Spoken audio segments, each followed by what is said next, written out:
The name's Cart, Movie Cart. That's right, folks. Today we are taking a look at the Bond franchise. There's been 27 films in total since 1962, and we're going to be discussing what many consider to be the best of the modern Bond films with Daniel Craig, his third film, Skyfall. Luke, there's a few essential ingredients to perfect the metaphorical Bond movie martini. What makes Skyfall a top-shelf Bond movie? Well, it's clearly shaken, not stirred. But but genuinely, this isn't a traditional Bond film. It's the most successful financially, and it's the most widely lauded. It's my personal favorite. I don't think it's quite the quality of movie that Casino Royale was. Being the third, it's a culmination of a story that probably should have ended here, or at least could have ended here. Don't want to hate on those Spectre and No Time to Die. I know that you really have a lot of emotions about that film. It tells a beautiful story of someone who a traditionalist might not even consider it James Bond. It's not the guy who gets the gadgets and moves with reckless abandon and drinks martinis and beds women and then goes home and celebrates. It's a character study. It's a very, very unique, action-packed, interesting movie. And I love it a lot. Yeah, and I think it is important to note that, as you mentioned, Casino Royale came out and it revitalized the entire franchise. It was so Sure. cool. That's Yeah. probably the one I consider to be the best. I think this third one in Skyfall has the best pacing and villain, I'd say. But it also is coming off the back of Quantum of Solace, which was created and produced during the writer's strike in the early 2000s. Yeah. So that one was pretty bad, like a pretty terrible letdown. So It Skyfall was was kind of had question marks around it coming out. I don't think Quantum of Solace was as bad as it was disappointing. I think Spectre was straight up bad. But Casino Royale is better than this movie, but there's such a rush you get from like the finality and the feeling you get at the end of the third act when Dame Judi Dench of Cats fame meets her grisly maker. It's just such a fulfilling and perfect end to the story. And they were trying to look for another Bond after this, and Craig had just kind of lit up the box office enough that the family continued using him to varying degrees of success. You know what's interesting about it being the end too is I kind of compare it to Spider-Man No Way Home in that it's the end of the first three movies, but it honestly kind of ends on a note of like, this is the James Bond world we know and love from the past because they Mm. set up Q and the gadgets and Moneypenny, and even M is like a surly old man and Ray Fiennes again. But I do think you're right, and it is the culmination of Judi Dench's M. This movie is so unique as a Bond movie because you're not really stopping nuclear war Armageddon or some madman trying to just take over the world. It's pure and simple. She scorned an agent in the past, her old James Bond, if you will, Yeah. and he's out for revenge. And it also puts into question Bond's trust in her when she, gives the order for Moneypenny to take the shot in the beginning of the movie. So it's this Yeah. really cool kind of character study on the trust and the mistakes that M has made in the past. And it's just way more personal than most Bond movies. Yeah, and I mean, even by the end of the film, you understand the connection that M and this version of James Bond and Daniel Craig that are able to form. It does go deeper, and that's just something that James Bond films in the past had never even cared to explore. It's not like they tried and failed. This wasn't a concern. No, definitely not. And it's a really cool insight into his past and why he is the way he is. Because in the past, it's like, oh, we know James Bond. He's cool. He hooks up with hot women and he drives cool cars and he kills people. But this movie really like takes the extra step to explore what would lead a man to be this way. And you see kind of the tragedy of he grew up as an orphan, and Yeah. he's humanized more in this movie through that. And also just kind of struggling through his injuries at the beginning. Like he's a shell of himself for honestly majority of the runtime of this movie, which is a total departure of what we usually see. Yeah, and that's what makes all the Daniel Craig Bond movies so unique and so interesting. He was older. Just in real life, Daniel Craig was older than Bond typically is. I know Connery came back for like a legacy Bond, but he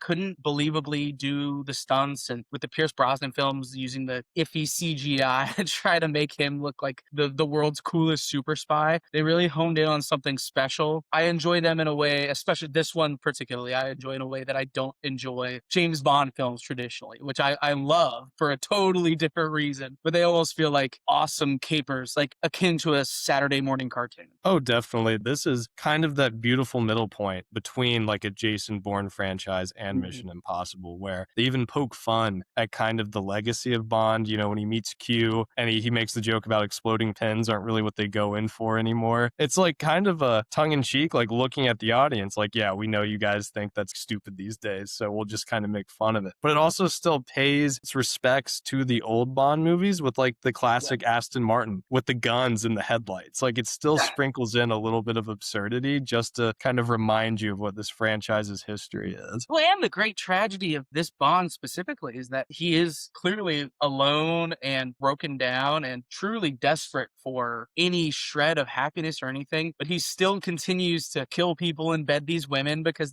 it's all he knows. It's like so incredible to think of this as like a tragedy when you look at the other Bond movies as again like awesome action flicks, almost even like a Clint Eastwood Western or something where the good guy wins every time. No, you're right, because Craig's tenure as Bond is defined by tragedy. I mean, Casino Royale, he loses the first woman he ever loves and trusts, and then it culminates in No Time to Die with him having a family, but he's never going to be able to be with them ever again because Yeah. of the circumstances of that movie. This is kind of the middle point where he loses his almost surrogate mother figure in M. The entire 5 movie stretch is really Bond at his most vulnerable, and we just get to see a much stronger character study than any of the ones in the Mhm. past have ever done. I want to talk to you about one of the most important aspects of any Bond movie, the villain. And obviously, Javier Bardem absolutely kills it, and he's a huge reason why this movie is so beloved. He was very adamant that he not play another purely evil villain. They wrote this character for him to be sympathetic in a way that he's still like irredeemable and evil, but it's also like, yeah, if all that stuff happened to me, I could see myself like one wrong turn and I'm going down that road. Well, yeah, he's so interesting because he is kind of the shadowy reflection of who James Bond is. Like, he was M's go-to agent back in the day. She kind of betrays him more or less for the sake of saving more agents at his expense. But yeah, he's just out for revenge. I mean, Bond, the movie opens with him kind of getting betrayed by M, having a lack of trust in him to get the job done. And so Bardem's Silva character tries to appeal to James Bond when he has him strapped to the chair is, you know, I was in your position. She betrayed you. She betrayed me. She can't be trusted. But he is kind of like what Bond could be if he takes a slightly different path. It is just such a cool dichotomy of, you know, a shadowy, betrayed Bond-esque villain who also just happens to be played by an incredibly talented Yeah, actor. and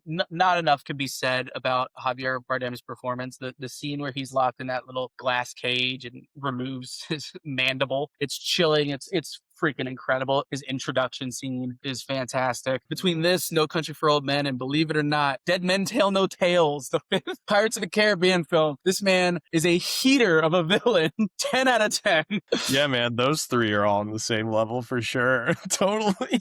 You've never seen Pirates of the Caribbean 5, so watch your mouth. M's clinical. You can't argue that she's evil, but she's pragmatic, she's clinical. She's just trying to save the most people she can. She tries to meet the path of least resistance. And at the end of the day, Bond like respected that. And they did have more of a familial bond and an emotional bond than Silva ever had with her. But you do understand, like, if you're the person being scorned in the trolley problem, if you're the one guy who's the lever pulled on you and as opposed to the five, you're gonna be pretty pissed off. Definitely. That's a great way to put it. If you're going to pick nits with this movie, I don't know how much his plan truly makes sense, but it's too fun of a ride to really even care about. And the culmination of their relationships coming to a head at Bond's family home in Scotland, that entire set piece and final act is so fucking cool.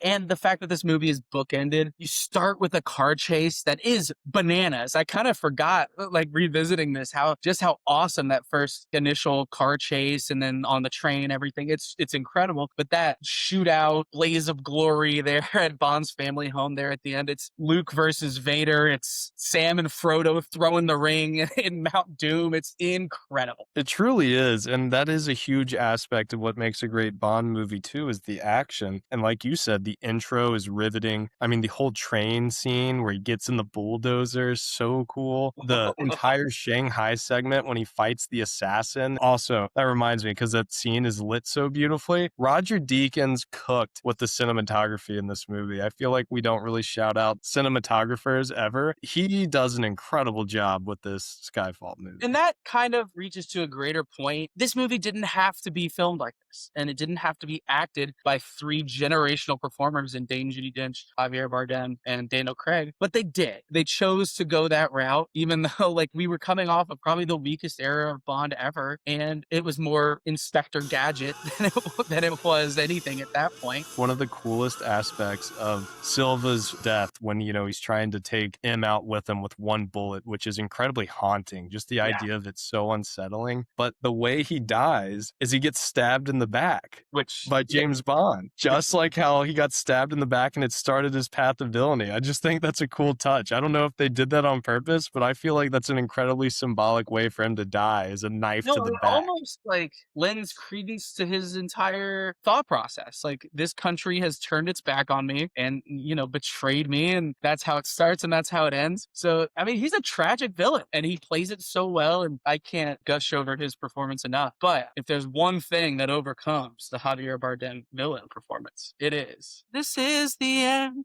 That Adele song, and the legacy of Bond songs made for the movies. To me, it's the easy number one. You mentioned Paul McCartney's Live and Let Die last night in the conversation we had. That song's great. It gets a little goofy in parts. I don't know what Paul was thinking with that instrumental breakdown in the middle, but mostly the main melody and the Live and Let Die chorus of it all is fantastic. And this is in an era where Adele was just cooking. This song, it's so great at the beginning, so great at the end. It really just puts the cherry on top of a dope ass Sunday. It really does. It sets the tone perfectly for the rest of the movie. And I think that's a great way to kind of bring to a head our final thoughts on it, because this movie just checks every box for a great Bond movie. It has an incredible song, has an incredible villain, very cool locations, beautiful women, and a compelling story. I'd say the only thing that it would be missing if you're going full traditional Bond would be gadgets. But they even do poke fun at that with the meeting Yeah. with Q, where he gets a pistol and a radio, and you do get the car, but that is kind of,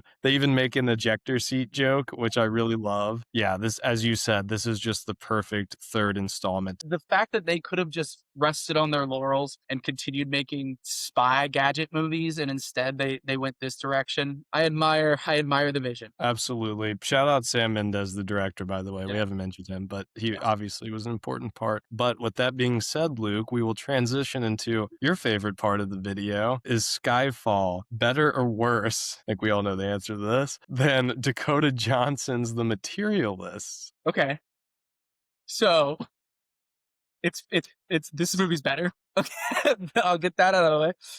Would Dakota Johnson be the most alluring woman in this movie? As I was asking you the question, I had that thought. She'd be a great Bond girl, I feel like. I just think we need more Dakota Johnson in our lives in non-terrible movies, not including The Materialist. That's a work of art. I feel like a Bond movie would serve her well, because I think she's kind of one note. She kind of has that like straight-faced sexual tension type vibe. She does have like a wooden aspect to her performance and to her delivery in most instances, and that actually serves itself very well, and it becomes like almost seductive if you put her in like the Bond villain. If she comes up to James Bond in a casino and has that straight face that she never breaks, and you can still see that there's a little bit of darkness and evil behind her eyes, because there is. I don't know what she's done, but there is an evil back there, and I genuinely think I might get on the phone with someone right now. Denny, I'll call my guy Denny and make sure he gets Dakota. Yeah, we got him on speed dial. We'll send him some notes. But with that, we'll bring this video to a close. Please let us know in the comments who you'd like to see as the next Bond. It is a highly contentious conversational piece. So let us know. Please like and subscribe, and hope you enjoyed the video. We'll catch you next time.